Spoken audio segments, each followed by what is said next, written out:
আমরা হয়তো ভাবি মালা, তিলক, পোশাক পরিচ্ছদ, বহিরঙ্গ সাধন, কিন্তু মহাপ্রভু অন্তরঙ্গ সাধনের উপর গুরুত্ব দিয়েছেন। তিনি বলেছেন আগে চিত্তকে পরিষ্কার করো। চিত্ত দর্পণ মার্জনাং, দর্পণ মানে আয়না। আয়নাকে যদি পরিষ্কার না করি, ময়লা জমে, তা নিজের মুখ দেখতে পাবো না। তৃণাদ বিষ্ণু চেন, তুমি বিনম্র হও, তররিব সহিষ্ণু না, অমানি না মানদেন। আমরা যদি সহিষ্ণু না হই, আমরা যদি শান্ত সুন্দর না হই, আমরা অমানি না মানে দেন, অপরকে সম্মান দিতে পারবো না। আমার যদি অহংকার থাকে, আমি নিজেকে বড় ভাবি, আমি নিজেকে সম্মান করতে শুধু শিখব, আমি আত্মসর্বস্বটাকে আমি প্রশ্রয় দেব। কিন্তু ঈশ্বরকে পেতে গেলে আপনাকে অমানি হতে হবে। মহাপ্রভুর কথা আমরা যতই বলবো শেষ করতে পারবো না, শেষ করা সম্ভব নয়।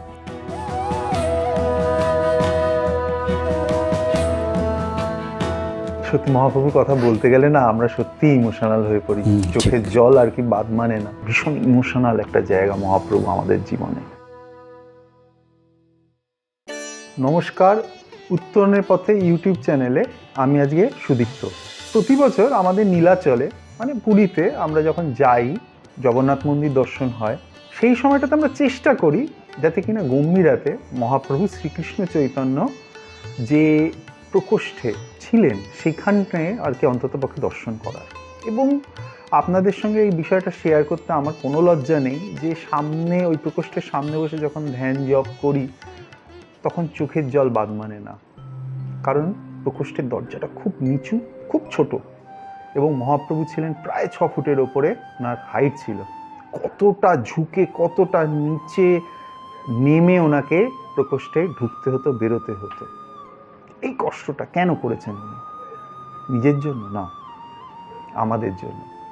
পরের প্রতি ভালোবাসা, প্রেম, শ্রদ্ধা, শুদ্ধা ভক্তি আমাদের মধ্যে যাতে জন্মায় চেষ্টা করেছেন আমাদেরকে শিখিয়ে যেতে।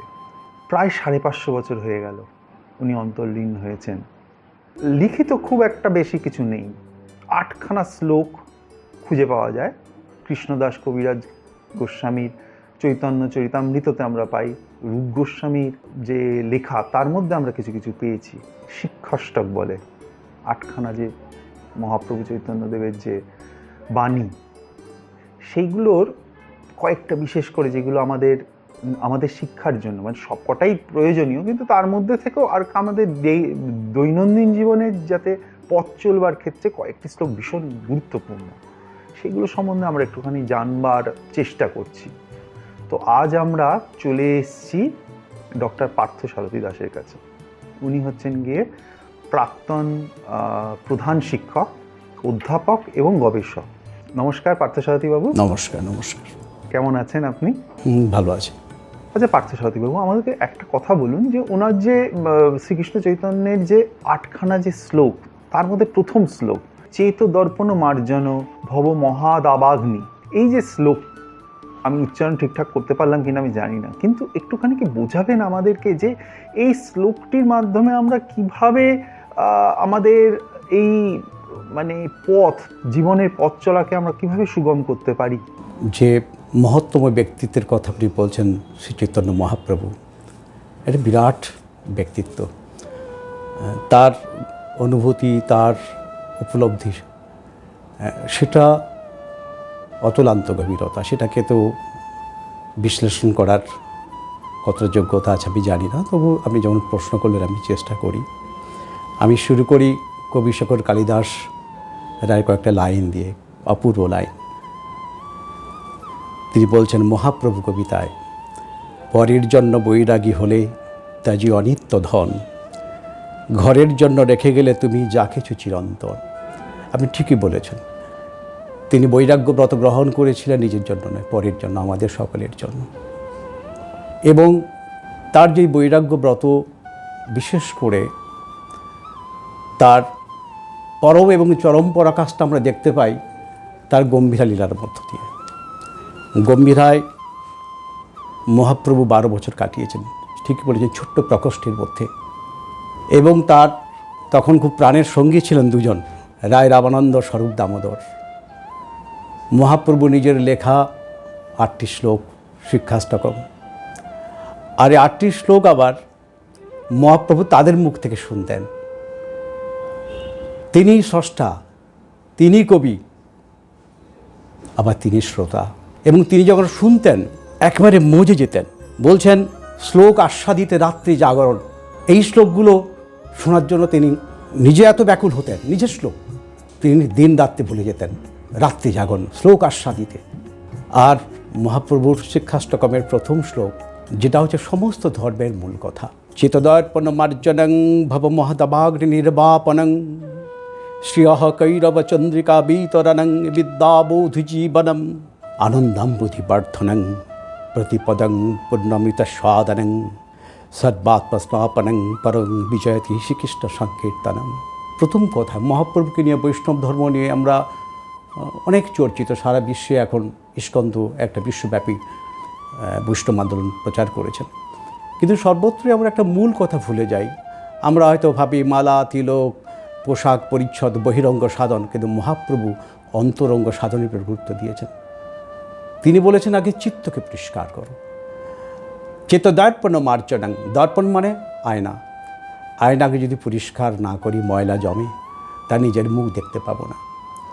চিত্ত হচ্ছে দর্পণ, তাকে যদি আমরা পরিষ্কার করি, তাকে যদি শুদ্ধ বুদ্ধ মুক্ত আমরা করতে পারি, তাতে স্বতঃস্ফূর্তভাবে ঈশ্বরের মুখ আমরা দেখতে পাবো, নিজেকে দেখতে পাবো, আত্মদর্শন হবে, ব্রহ্ম দর্শন হবে, শ্রীকৃষ্ণ দর্শন হবে। তাই বললেন চেতদর্পণ মার্জনং। রবীন্দ্রনাথ বলছেন, পুষ্প বনে পুষ্প নাহি, আছে অন্তরে, পরাণে বসন্ত এলো রে। এই বসন্তকালে মহাপ্রভু জন্মেছিলেন। পরাণে বসন্ত আসে তখনই যখন আমাদের অন্তর শুদ্ধ হয়, সেখানে ফুল ফোটে। আর ঠিক নজরুল বলেছেন, মিথ্যা শুনিনি ভাই, এই হৃদয়ের চেয়ে বড় মন্দির মসজিদ কাবা নাই। কি অপূর্ব মিল! রবীন্দ্রনাথ, নজরুল, দুজন কবি। আবার মহাপ্রভু বলছেন, চেতদর্পণ মার্জনং। তোমার চিত্ত দর্পণকে তুমি যদি মার্জন করো, মহাদাবাগ্নি নির্বাপনং, সংসার জীবনের আধ্যাত্মিক, আদিদৈবিক, আদিভৌতিক যা কিছু কষ্ট নির্বাপন নিভে যাবে। এবং আনন্দাম বুদ্ধিবর্ধনম, আনন্দ পাবে। ঈশ্বরকে তো আমরা দেখতে পাই না। উপনিষদ বলছে, আনন্দের আরেক নাম ঈশ্বর। আনন্দেন জাতানি জীবন্তি, আনন্দাধ্যেব খলবিবানি ভূতানি জায়ন্তে, আনন্দেন জাতানি জীবন্তি, আনন্দং প্রয়ন্ত বিশ্ব বিশন্তি। ওম আনন্দম, ওম আনন্দম, ওম আনন্দম। মহাপ্রভু বলছে, সে আনন্দের সাক্ষাৎ পাবো। আমি খেলাম, পড়লাম, টাকা রোজগার করলাম, বাড়ি ঘর করলাম, এটা আনন্দ নয়। এটা একটা তুলনামূলক সুখ আমাদের। কিন্তু সেই আনন্দ যিনি পাবেন, তিনি ঈশ্বরের ব্রহ্মানন্দং পরম সুখদং। ও যে ব্রহ্মানন্দের থেকে কৃষ্ণের আনন্দ, কৃষ্ণানন্দ, সেটা আরও সহস্র করে আরও আনন্দদায়ক। তাই মহাপ্রভু আমাদের সেই চিত্ত মার্জনের কথা বলেছেন। হিন্দু হোক, মুসলমান হোক, খ্রিস্টান হোক, পৃথিবীর যে ধর্মই হোক না কেন, চিত্ত দর্পণ যদি না হয়, সেটা যদি মার্জন না হয়, তাহলে আমরা ধর্মজগতে প্রবেশ আমাদের সম্ভব নয়। সমাজ জীবন, ধর্মজীবন, রাজনৈতিক জীবন, শিক্ষা জীবন, সেটা বৃথা হয়ে যাবে। তাই শিক্ষাষ্টকমের প্রথম কথা মহাপ্রভুর অদ্ভুত, চেতদর্পণ মার্জনং। চৈতন্যদেবের একটা বিখ্যাত শ্লোক আছে, আমরা প্রায় সময় শুনে থাকি, ত্রিনাদপি সমীচেন তররিব সহিষ্ণুনা। আধ্যাত্মিক এবং বস্তুগত যে এই শ্লোকটি যে তাৎপর্য, সেইটা আমরা কিভাবে বুঝতে পারবো? একটু আমাদেরকে যদি সহজ করে বলেন যে আমরা কিভাবে এটা বুঝতে পারি। এটা নিয়ে অনেকে ভুল ধারণা হয়। ত্রিনাদপি সমীচেন মানে আমি একবারে সব কিছু অন্যায়কে সহ্য করে যাব, একবার তীরের মতো আমাকে সবাই পদদলিত করে যাবে, এটা ব্যাখ্যা নয়। ভক্তি জগতে গীতা যদি আমরা পড়ি, দেখব যে, বা আমাদের মহাপ্রভুর ক্ষেত্র দেখব, মহাপ্রভু খুব রেগে যেতেন। কাজী দলনের সময় তিনি প্রচণ্ড রেগে গেলেন। অর্থাৎ যখন ক্রোধের প্রয়োজন, ক্রোধকে পরম কল্যাণে ব্যবহার করতে হবে। কিন্তু ধর্মজগতের শেষ আশ্রয় হচ্ছে কিন্তু শান্তম সুন্দরম।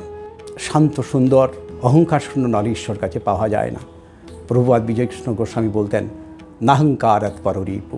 অহংকারের মতো আর কিছু এত ক্ষতিকর নেই। কোথাও জল থাকলে জলটা উপর দিকে যায় না, জলটা নিজের দিকে গড়িয়ে যেতে হয়। পার্থিব জগতের ক্ষেত্রে আমরা ভাবি যে আমি কেন ঔদ্ধত্য দেখাবো না, কেন অন্যায়ের প্রতিবাদ করবো না, ইত্যাদি আমি বলি।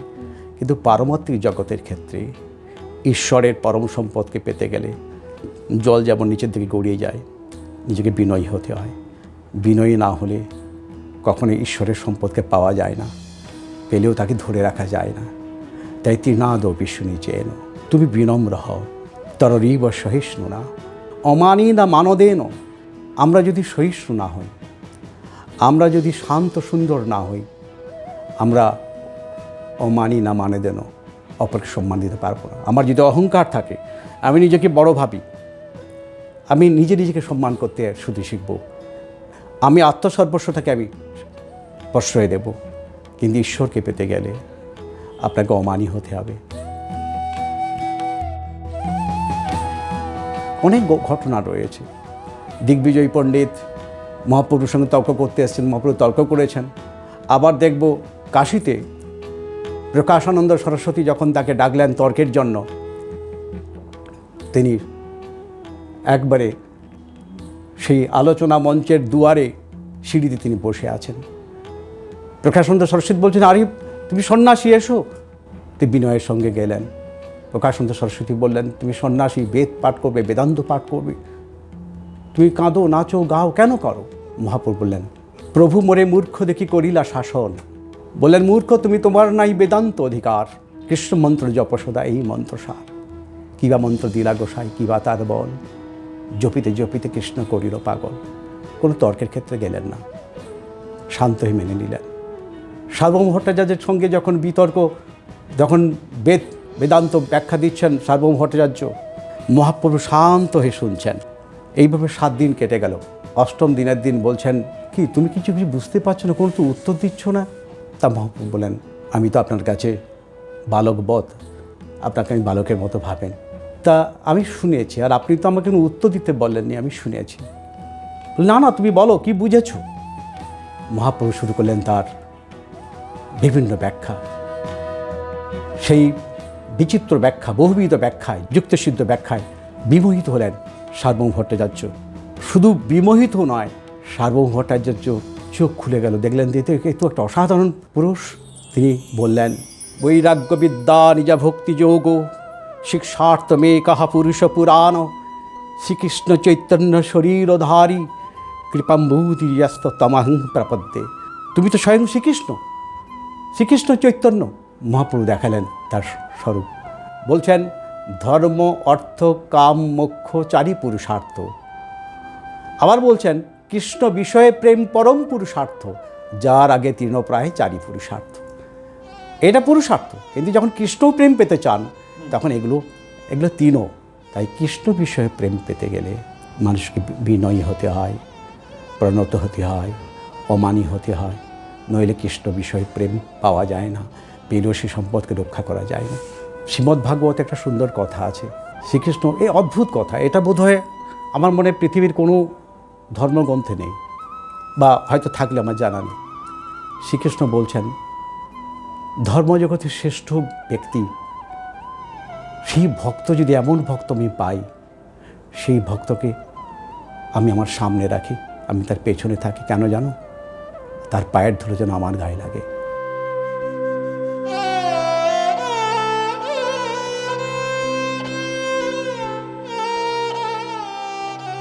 এত বড় কথা ভগবান বলছেন, ভক্তের পায়ের ধুলো অপেক্ষা করি। কেমন ভক্ত? এই তৃণাদ বিষ্ণু যেন বলছেন শ্রীমদ্ ভাগবত, নিরপেক্ষং মুনিং শান্তং নির্বৈর সমাদর্শিরাম। যদি এমন ভক্ত পাও, নিরপেক্ষ মুনি, মন সংযত, শান্তম, নির্বৈরম, কোনো বৈরিতনই নেই, সমদর্শিনম, সবাইকে সমান চোখে থেকে যাহা যাহা নেত্র পড়ে তাহা তাহা কৃষ্ণস্পুরে। সবাই ঈশ্বর, মুচি, মেতর, গরু, বাছুর, সবার মধ্যে শ্রীকৃষ্ণ দেখছেন। এমন ভক্তকে যদি পাও, যেন সে আমার চেয়েও বড়, অনুব্রজম মাহম নিত্যং প্রিয়তাঘ্রি রেণুভি, তার পবিত্র পায়ের ধুলো পাওয়ার জন্য। অর্থাৎ ভগবান নিজে তখন ভক্তকে প্রণাম করেন। আপনি বললেন ভাগবতের যে শ্লোকগুলোর মধ্য দিয়ে যে জীবে প্রেম বা আচণ্ডাল মানুষজনের প্রতি ভালোবাসা, সেটা তো চৈতন্যদেব তার জীবন দিয়ে বুঝিয়ে দিয়ে গেছেন। সেখানে এক চণ্ডাল রমণী তার কাঁধে পা রেখে জগন্নাথ দর্শন করছে, বা এক কুকুর সারমেয়র প্রতি তার ভালোবাসা, সেই সম্বন্ধে যদি আমাদেরকে একটুখানি বলেন। মহাপ্রভু তার বাণী ছিল, ব্রাহ্মণ আচণ্ডাল কুক্কুরান্ত করি, দণ্ডবৎ করি বেগে বহুমান্য করি। ব্রাহ্মণকে প্রণাম করবে, চণ্ডালকে প্রণাম করবে, সবাইকে প্রণাম করি, দণ্ডবৎ করি বেগে বহুমান্য করি। মহাপ্রভুর জীবনে এই শ্রদ্ধা প্রদর্শনের অদ্ভুত কাহিনী শ্রী চৈতন্য চরিতামৃতে আছে, খুব প্রাণকে নাড়িয়ে দেওয়ার। মহাপ্রভু ছিলেন সন্ন্যাসী, তিনি নারী স্পর্শ করতেন না। আর তখনকার দিনের যে বিশেষ করে অন্তজ আদিবাসী মানুষকে স্পর্শ করা তো আরও সামাজিকভাবে সেটা একটা পাপ হিসেবে গণ্য করা হতো। মহাপ্রভু তার জীবন দিয়ে অদ্ভুত একটা প্রমাণ দিলেন। পুরীর মন্দিরে গেছেন, সেদিন প্রচুর ভিড়, আর কালো বেটিঘাট একজন আদিবাসী মহিলা জগন্নাথ দর্শনের জন্য ব্যাকুলা। সেখানে যে আমাদের গরুর স্তম্ভ আছে সেটা বেয়ে উপরে উঠে গেছেন। আর মহাপ্রভুর দীর্ঘ মানুষ, প্রায় 6 ফুট লম্বা, তিনি দাঁড়িয়ে, তিনিও দেখছেন নির্নিমেষ দৃষ্টিতে জগন্নাথের দিকে।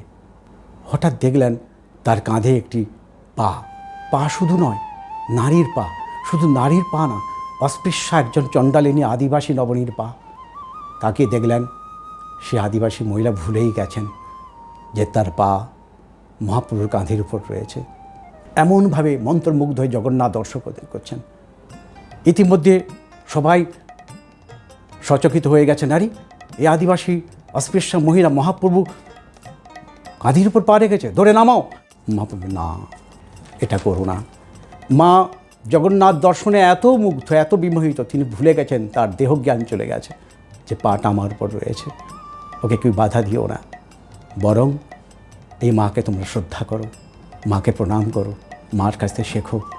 এই হচ্ছে যাহা যাহা নেত্র পড়ে তাহা তাহা কৃষ্ণস্পরে, অমানি না মানদে না অমানিকে মান দেবে, সবাইকে মান দেবে। আর পশু পাখির কথা, সে একটা অদ্ভুত কাহিনী। কাঁচরাপাড়ায় আমাদের শিবানন্দ সেন থাকতেন, মহাপ্রভুর অন্যতম পার্শ্বদ। তা পুরী যাওয়ার পথে একবার শিবানন্দ সেনের একটা কুকুর জুটে গেল। তা সেই কুকুর শিবানন্দ, ওটা তো রাস্তায় যেতে যেতে খেতে যেত, কুকুরটা খেতেই তো, কুকুরও শিবানন্দ সেনের তার সঙ্গ ছাড়া হচ্ছে না। এবার অনেকগুলো তো নদী পেরুতে হয়, নদী পেরুতে গিয়ে সেখানে কিন্তু ওখানকার যারা মাঝি, সে বললো যে না, কুকুরকে আমি বের করাবো না। শিবানন্দ সেন বললেন, সে কি, যে আমার এতক্ষণ আমাকে অনুসরণ করেছে, আমার সঙ্গে হয়ে এসছে, তাকে ত্যাগ করা আমার কাছে শোভা পায় না। মহাপ্রভুর বাণী, কুকুর আন্ত করি, কুকুরকে পর্যন্ত প্রণাম করবে, তার মধ্যে ঈশ্বর দর্শন করবে। তা শিবানন্দ সেনের সঙ্গে বিভিন্ন ভক্তদের তর্ক বিতর্ক, মতভেদ শুরু হয়ে গেল। তারা বলে, এটা অস্পৃশ্য কুকুরকে জন্য আমরা যেতে পারবো না, ঠিক আছে, আমরা তো আমাদের মতো যাবো, কুকুর ছাড়া আমরা যাব। তারা পেরিয়ে গেলেন। শিবানন্দ সেন মাঝিকে বললেন যে আমি তোমাকে বেশি টাকা দিচ্ছি, তুমি কুকুরটাকে আমার সঙ্গে তোমাকে পার করে নিয়ে যাও। মাঝি রাজি হলেন, কিন্তু কুকুর এগুলো দেখে কুকুরও অনুভব করলো যে আমাকে নিয়ে একটা বিতর্ক হচ্ছে। হঠাৎ পেরিয়ে যাওয়ার পরে কুকুরকে আর পাওয়া গেল না। কোথায় কুকুর, কোথায় কুকুর, খোঁজ খোঁজ। ভক্তরা যারা বিরক্ত হয়েছেন তারা বলে, আমরা চললাম হাঁটতে হাঁটতে। শিবানন্দ সেন কষ্ট পেলেন, বললেন, কুকুরকে যতক্ষণ না পাচ্ছি আমি জলগ্রহণ করব।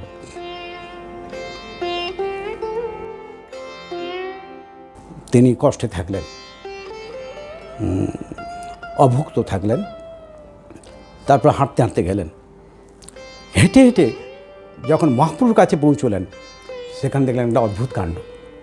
কি দেখলেন? দেখলেন, আসিয়া দেখিল সবে সেই তো কুকুরে, প্রভুর কাছে বসিয়া আছে কিছু অল্প দূরে। শিবানন্দ কুকুর দেখি দণ্ডবৎ কইলা, দৈন্য করে নিজ অপরাধ ক্ষমাইলা। তা মহাপ্রভুর এই শিক্ষা। এবং তারা এসে দেখছে মহাপ্রভু যে নারকেলের প্রসাদ খাচ্ছেন আর কুকুরকে খাওয়াচ্ছেন, আর সেই কুকুরটি মহাপ্রভুর পাশে বসে আছে। এই হচ্ছে মহাপ্রভুর প্রীতি। সে মহাপ্রভুর কথা আমরা যতই বলবো শেষ করতে পারবো না, শেষ করা সম্ভব নয়।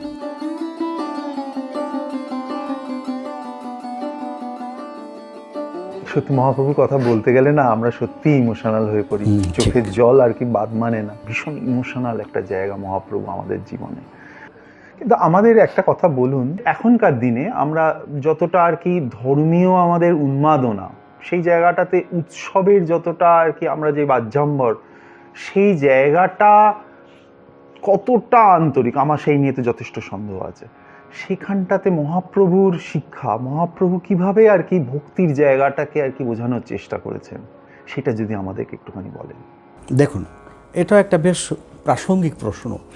এবার আমি ব্যক্তিগতভাবে আমি একটা বলি, স্বীকার করি যে যখন এই দুর্গাপুজো আসে, সরস্বতী পুজো আসে, কি আড়ম্বর, কি হইচই, কি বহিরঙ্গ সাধনা।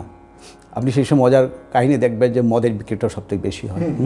অর্থাৎ ধর্মের নাম করে ধর্ম থেকে আমরা সরে যাই, কিন্তু মহাপ্রভু সে পথে হাঁটেননি। আমাদের গীতায় শ্রীকৃষ্ণ বলেছেন, তিনি অন্তরঙ্গ সাধনার কথা বলেছেন। পত্রং পুষ্পং ফলং তোয়ং যমে ভক্তা প্রয়চ্ছতি তদহং ভক্তুপহৃতমশ্নামি প্রয়তাত্মনঃ। বলেন, আমাকে ভালোবাসার জন্য এত দরকার নেই। পত্রং পুষ্পং ফলং তোয়ং, পাতা ফুল ফল জল দাও, আমি সেটা যদি ভক্তি সহকারে দাও, ভক্তিই আসল। পত্রং পুষ্পং ফলং তোয়ং যমে ভক্তা প্রয়চ্ছতি তদহং ভক্তুপহৃত অশ্নামি প্রয়তাত্মনঃ। অশ্নামি মানে আমি শুধু গ্রহণ করি না, আমি খেয়েও নি, পাতাও খেয়ে নি, ফুলও খেয়ে নি, ফলও খেয়ে নি, জলও খেয়ে নি। অর্থাৎ ভক্তি দাও, আমি কিচ্ছু চাই না, বহিরঙ্গ সাধনা চাই না। মহাপ্রভু তাই করে গেছেন। মহাপ্রভুর সাধন হচ্ছে মূলত অন্তরঙ্গ সাধন। তিনি বৈদিক ভক্তির চেয়ে রাগানুগা ভক্তিকে তিনি শ্রদ্ধা করেছেন। তাই তিনি রঘুনাথ গোস্বামীকে উদ্দেশ্যে তার উপদেশ, অন্তরে নিষ্ঠা কর বাহ্যে লোক ব্যবহার, অচিরাতে কৃষ্ণ তোমায় করিবেন উদ্ধার। অন্তরে নিষ্ঠা করো, অন্তরকে শুদ্ধ করো। যেমন বললেন চেতদর্পণ মার্জনম, অন্তরকে শুদ্ধ করো। ভগবানকে পেতে গেলে যে শ্রীকৃষ্ণ বলছেন, পাতা ফুল ফল জল হলে আমার কিচ্ছু চাই না, আর চাই একটু মনমনা ভাব। মন দিই তো মন্দির, মন দিলেই মন্দির। তাই এই কথাটি তিনি গীতায় দুবার বলেছেন, দুবার শ্লোকে বলেছেন, মনমনা ভব মদ ভক্ত মদ যাজি মাগনামাস করু। মনমনাকে মনটা দাও। আমরা দেহ দিই, আমরা অর্থ দিই, আমরা অহংকার দিই, মনটা দিই না। মহাপ্রভু তাই বলতেন যে তুমি মন দাও। এবং মন দিতে গেলে ধনের প্রতি আকাঙ্ক্ষা, আমার অহংকারের প্রতি আকাঙ্ক্ষা, আমার সম্মানের প্রতি আকাঙ্ক্ষা, এটা থাকলে মন দেওয়া যায় না। তাই মহাপ্রভু শিক্ষাষ্টকমে বলছেন, ন ধনং ন জনং ন সুন্দরীং কবিতাং বা জগদীশ কাময়ে মম জন্মনি জন্মনীশ্বরে ভবতাৎ ভক্তির অহিত্য কীর্তয়। আমি ধন চাই না, জন চাই না, কবিতা চাই না, সুন্দরী চাই না। আমি জন্ম জন্মান্তরে অহেতুকে ভক্তি চাই, আমার কোনো হেতু নয়। তোমাকে ভালোবাসার জন্য ভালোবাসা। তুমি পরম পিতা, বাপকে ভালোবাসা সন্তানের কর্তব্য। পিতাহমস্য জগতু মাতা ধাতা পিতামহ বেদ্যং পবিত্রমঙ্কারিক সাম যজুরে বজে। তুমি হচ্ছে বিশ্বপিতা, আমরা বাপকে ভালোবাসি। আর যিনি করে বিশ্বের পিতা, তাকে ভালোবাসতে। বাবা, তোমাকে ভালোবাসার জন্য ভালোবাসবো। এই অন্তরঙ্গ সাধন মহাপ্রভু আমাদের শিখিয়ে গেছেন। দক্ষিণ ভারতে তো মহাপ্রভু গেছেন, একজন ভক্ত গীতা পাঠ করছেন, ভুল গীতা পাঠ করছেন। তা ভুল গীতা অশুদ্ধ উচ্চারণ করলে তো এটা কেউ বলেন এটা পাপ, এটা অনাচার, এটা ভক্তি জগতের অপরাধ। মহাপ্রভু দেখলেন যে ভুল উচ্চারণ করছেন, কিন্তু সেই নয়নাঙ্গলাদের সুধারয়া বদনঙ্গদগদরুদ্ধেরা, গলা যেন ভক্তিতে আপ্লুত, চোখে তার জল নিবিষ্ট চিত্তে পড়ছে। মহাপ্রভু জড়িয়ে বললেন যে তোমার কাছে গীতা অর্থসার, গীতার যে মূল কথা তুমি বুঝেছ, সুতরাং তুমি হচ্ছে শ্রেষ্ঠ গীতা পাঠক। কারণ উচ্চারণটা বড় কথা নয়, ভক্তিটা বড়। সেই জন্য মহাপ্রভু বারবার বলতেন, জ্ঞানের চেয়ে ভক্তি বড়।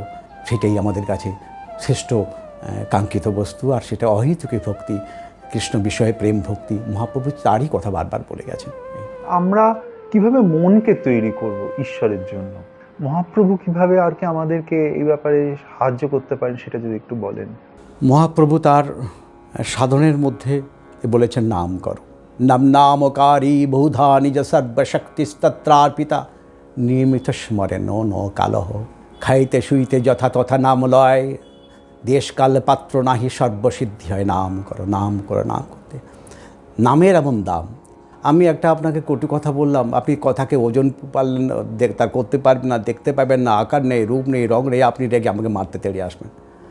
আবার আমি এমন একটা কথা শুনলাম বা বললাম, আপনাকে শোনালাম, আপনি মন্ত্রমুগ্ধ হয়ে মোহিত হয়ে গেলেন। শ্রীরামকৃষ্ণ যেই যেতেন তিনি মজে যেতেন। কেন? কথার শক্তি, বাক্যম ব্রহ্মম। এই বাক্যকে বলছে নাম। নাম শুধু অক্ষর নয়, নাম হচ্ছেন বাক্যম ব্রহ্মম, স্বয়ং ঈশ্বর। যেই নাম সেই কৃষ্ণ ভজন নিষ্ঠা করি, নামের সহিত ফেরেন আপনি শ্রীহরি। ওম ইতি এক অক্ষরং ব্রহ্ম ব্যাহরণ মামুনি স্মরণ, ইহ প্রয়াতি তজন দেহং স জাতি পরমাং গতিম। এই ওম মন্ত্র যে উচ্চারণ করে, ওম ইতি এক অক্ষরং ব্রহ্ম, অক্ষর বা এই যে ধ্বনি, এটা কিন্তু ব্রহ্ম। এবং ব্যাহরণ মামনুস্মরণ, ব্যাহরণ মানে যিনি উচ্চারণ করবেন, মামনুস্মরণ আমাকে স্মরণ করে। আমি তো কথা দিলাম, ইহা প্রয়াতি যে মারা যাবে, সজাতি পরমাং গতি, সে পরম গতি লাভ করবে। তাই এই পরম বাক্য, পরম মন্ত্র, পরম নামকে ধ্যান করো। নাম করতে করতে তোমার দেহ মন রক্ত করিকাম। আমাদের প্রভুপা বিজয় কৃষ্ণমী গোস্বামী বলছেন সদ্গুরুর সঙ্গে ক্লোরানন্দ ব্রহ্মচারীতে, বলছেন একবার গেছেন যমুনাতে, একটা সাধকের তার অস্থি খণ্ড পাওয়া গেছে। উনি তাকে দেখেন সেখানে হরে কৃষ্ণ নাম অঙ্কিত হয়ে আছেন। ব্রহ্মচারীদের ভক্তদের বলে, দেখো দেখো, এই সাধক এমন নাম মন্ত্র জপ করেছে, তার হাড়ের মধ্যে সেই নাম বিদ্ধ হয়ে গেছে। তাই নাম করো। আমাদের এখন এত স্ট্রেসফুল লাইফ, আমাদের অ্যাংজাইটি, টেনশান, প্রত্যেকটা দিনে ইঁদুর দৌড়, সেই জায়গাটাতে মহাপ্রভু জীবন কিভাবে আর কি আমাদেরকে এই পথ চলার জায়গাটাকে সুগম করতে পারে। ওনার জীবনের যে পথ চলা, সেটা আমাদের পথ চলাকে কতটা আর কি কুসুমাস্তীর্ণ করতে পারে, সেই সম্বন্ধে যদি কিছু বলেন। বর্তমান প্রেক্ষাপটে যদি মহাপ্রভুর প্রাসঙ্গিকতা আমরা একটু অনুধাবন করি, তিনি ছাত্র হিসাবে ভালো ছাত্র ছিলেন। মায়ের প্রতি গভীর শ্রদ্ধা ছিল, এমন শ্রদ্ধা, মাতৃভক্তি শিক্ষাও তো তিনি দিয়েছেন। সন্ন্যাস হওয়ার পরে মা বাবার সঙ্গে যোগাযোগ রাখতেনই, কারণ দশনামী সন্ন্যাসী নিজের শ্রাদ্ধপিণ্ড দিয়ে দিতে হয়। তবু তিনি প্রতি বছর জগদানন্দকে পাঠাতেন বাড়িতে, এবং সেখানে শাড়ি পাঠাতেন, জগন্নাথদেবের প্রসাদী বস্ত্র পাঠাতেন, প্রসাদ পাঠাতেন। আর বলতেন, প্রতি বৎসর প্রভু তাকে পাঠালেন নদিয়াতে, বিচ্ছেদে দুঃখিতা জানি জননী আস্বাদিতে। জগদানন্দকে বলতেন, জগদানন্দ তুমি আমার হয়ে মাকে প্রণাম করবে। নদিয়া চলহ মাতাকে কহিও নমস্কার, মোর নামে পাদপদ্ম ধরিও তাহার। মাকে শ্রদ্ধা করা, পশু পাখিকে শ্রদ্ধা করা, সমস্ত আচণ্ডাল কুকুরান্ত সমস্ত জীবকে শ্রদ্ধা করা, জাতপাত না মানা।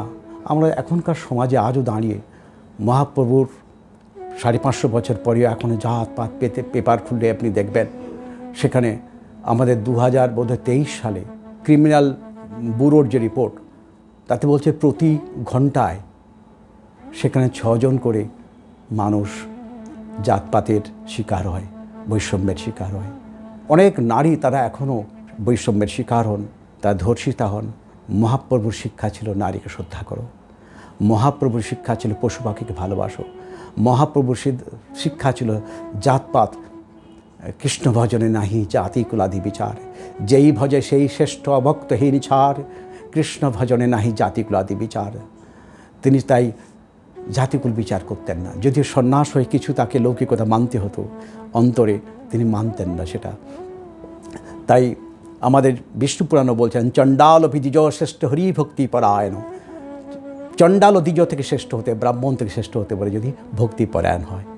মহাপ্রভু সেই শিক্ষা দিয়েছেন, জাতপাত তোমরা করে মানুষের ভেদাভেদ করো না, নারীকে শ্রদ্ধা করো, তোমরা উপযুক্ত শিক্ষা লাভ করো, আত্মবিকাশের শিক্ষা লাভ করো, হিন্দু মুসলমান সাম্প্রদায়িকতাকে তোমরা প্রশ্রয় দিও না। তিনি তো জানেন, কাজী দলনের সময় চাঁদ কাজীকে বাড়িকে তিনি প্রতিবাদ করে গেলেন খোল করতাল নিয়ে। চাঁদ কাজী বেরোলেন, বলে দেখো নিমাই, তোমার যে দাদু ছিলেন নীলাম্বর চক্রবর্তী, সে তো আমার চাচা হতো, তাহলে তুমি তো আমার ভাগ্নে, আমি তোমার মামা, তুমি রাগ করো না, এসো আমরা আলোচনা করি। দীর্ঘ আলোচনা হলো।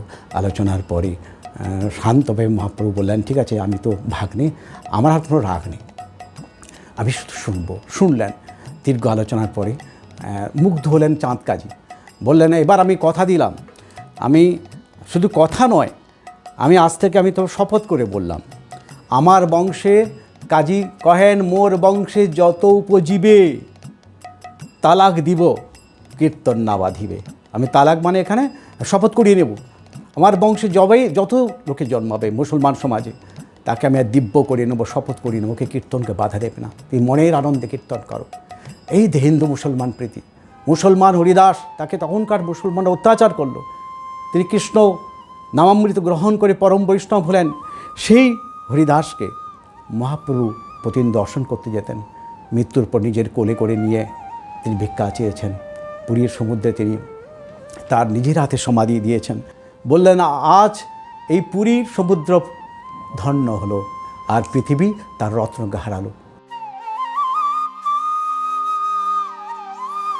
এই যে জাতপাতকে না মানা, নারীকে সম্মান করা, পশু পাখিকে সম্মান করা, হিন্দু মুসলমানকে সম্মান করা, আত্মবিকাশের শিক্ষাকে গুরুত্ব দেওয়া, অন্তরঙ্গ সাধনকে গুরুত্ব দেওয়া, সার্বজনীন মানবতাকে সেখানে সর্বাগ্রে প্রতিষ্ঠিত করা, এগুলো মহাপ্রভুর কাছ থেকে শিক্ষা আমাদের। সেগুলো ভুললে চলবে না, আমরা বিচ্যুত হব।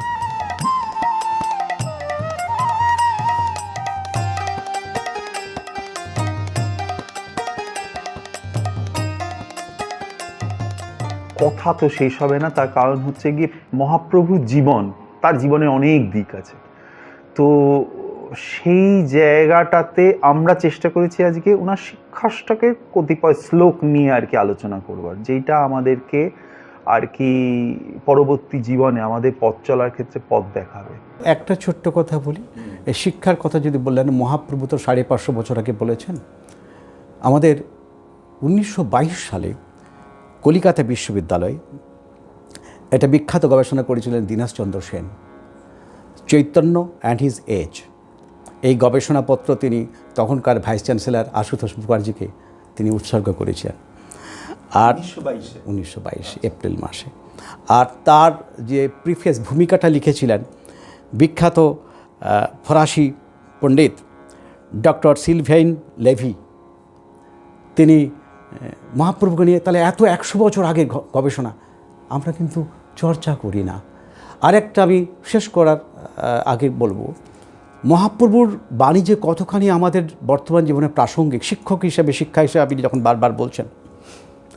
1999 সালে তখনকার কেন্দ্রীয় শিক্ষামন্ত্রী চবন, এসবি চবনের নেতৃত্বে চবন কমিটি হলো। চবন কমিটি বলল, যদি শিক্ষাকে বাঁচাতে হয়, যদি শিক্ষা জগৎকে বাঁচাতে হয়, তাহলে শিক্ষার আসল স্তর হচ্ছে এই মহাপ্রভুর কথাগুলো। কি বলছেন? ট্রুথ সত্য, রাইটিয়াস কন্ডাক্ট ধর্ম, পিস শান্তি, লাভ প্রেমা, নন ভায়োলেন্স অহিংসা are the core universal values which can be identified as the foundation stone on which the value-based education program can be built up. Chavan committee বললেন যে শিক্ষাকে যদি বাঁচাতে হয়, শিক্ষকতা পেশাকে বাঁচাতে হয়, এক সমাজ সভ্যতাকে যদি প্রকৃত শিক্ষায় আলোকিত করতে হয়, তাহলে আমাদের এই সত্য, ধর্ম, শান্তি, প্রেম, অহিংসা, এই ভ্যালিউসগুলোর উপর শিক্ষার এই বিরাট সুউচ্চ অট্টালিকাকে তার ভিত হিসাবে দাঁড় করিয়ে রাখতে হবে, নইলে শিক্ষা বাঁচবে না। মহাপ্রভু সেটাই বলে গেছেন। অনেক ধন্যবাদ আপনাকে এবং দর্শকদেরকেও অনেক ধন্যবাদ। তারা পুরো এই যে কথাগুলো শুনলেন মহাপ্রভুর জীবন সম্পর্কে, আশা করি আমাদের পথ চলার জায়গাটা আমরা সুগম করতে পারব। আমিও আপনাকে নমস্কার জানাই। আপনি আমার মতো একজন সাধারণ অকিঞ্চনের কাছে আপনি মহাপ্রভুর কথা শুনতে চেয়েছেন, আপনাকে আমার কৃতজ্ঞতা, ধন্যবাদ, নমস্কার।